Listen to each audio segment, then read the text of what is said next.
mediocre at whatever she did, and I always grew up believing that I did not have any natural talent. So that's what I meant when I said that I was just an average kid.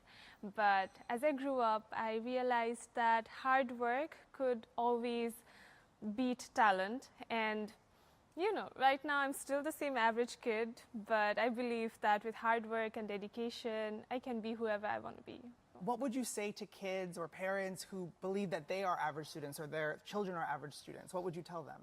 You know, I'd like to believe that natural talent is just a myth, because I was an average kid, like I said. So I'd like to tell them, please let your children know that if they put their heart and their passion into anything, they can achieve anything that they want to achieve in life. Great. Thank you so much, Nepal. No worries. India, how has growing up without a father made you who you are today?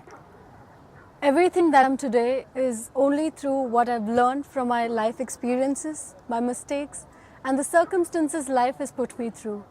And my father abandoning us when I was only 7 years old has turned me into a strong, confident and independent woman that I am today, and has shown me how courageous a woman could be through my real life superwoman, my mother, as she not just filled my father's shoes perfectly, but also has been the best example of a self-empowered woman.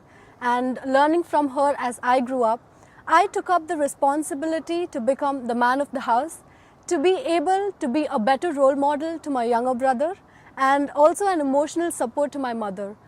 And if it's my mother's unconditional love that kept me going, it is my father's absence that drove me to find the purpose of my life, that is to stand with those who are abandoned by the society just like me.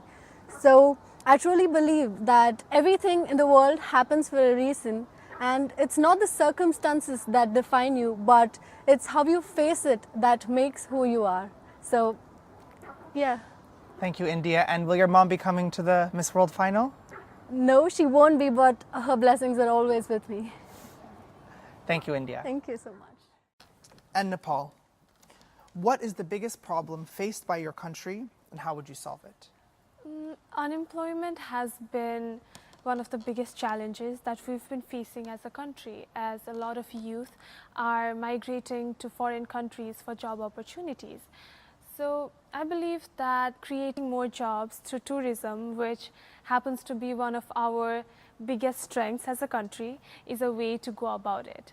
I would like to promote to the world that Nepal is a country of diverse culture, ethnicity, and religions, traditions, and we are just people who love celebrations, we love festivals, and I'd like to welcome the world to Nepal with big bright smiles.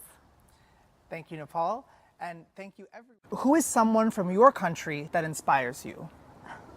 In addition to the two strong pillars of my life, my mother and my grandmother, I have been truly inspired by our former president, who is also known as the Missile Man of India, Dr. APJ Abdul Kalam, who I deeply revere to as a father figure.